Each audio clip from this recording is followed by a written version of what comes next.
Qu'est-ce qu'on attend pour ces 24 heures du Mans 2015, la victoire forcément? Ben oui, après la deuxième place en 2013, la troisième en 2014, on va espérer gagner cette fois. Donc l'année passée, on avait vraiment la voiture pour. Malheureusement, avec l'incident en début de course, c'était difficile de remonter. Mais voilà, le titre a été une bonne consolation. Maintenant, il faut essayer de faire une bonne participation, une bonne course, espérer avoir une bonne voiture compétitive.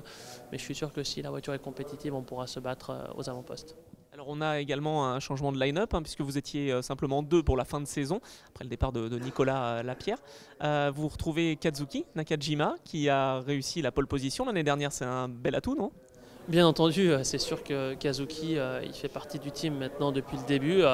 Il a toujours été très compétitif, donc pour nous, avec Anthony, c'est vraiment un plaisir de pouvoir l'avoir avec nous. On va espérer faire une bonne saison comme l'année passée. Et voilà, avec lui aux 24 heures, ça peut être un atout.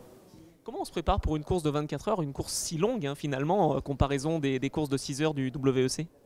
Bah, c'est pas vraiment différent des courses de 6 heures. Vraiment, on fait un gros travail d'endurance durant tout l'hiver. Donc là, on est en plein dans les séances d'essai. On essaye de tester sur une distance et une longueur de course plus longue que les 24 heures pour être sûr qu'on arrive à tenir. Maintenant, on ne sait jamais ce qui peut se passer durant ces 24 heures. Donc il faut trouver le juste compromis entre attaquer très fort et quand même garder en tête que la course est longue et qu'il faut la terminer. Donc beaucoup d'anciens pilotes de Formule 1 également chez Toyota, c'est un atout ça pour justement essayer d'attirer la meilleure performance possible de la voiture? Bah, je pense qu'automatiquement, avec des pilotes F1, on a quand même du top niveau. Donc ça, c'est clair que si les pilotes F1 arrivent à s'adapter bien à la catégorie, je pense que ça peut être que positif.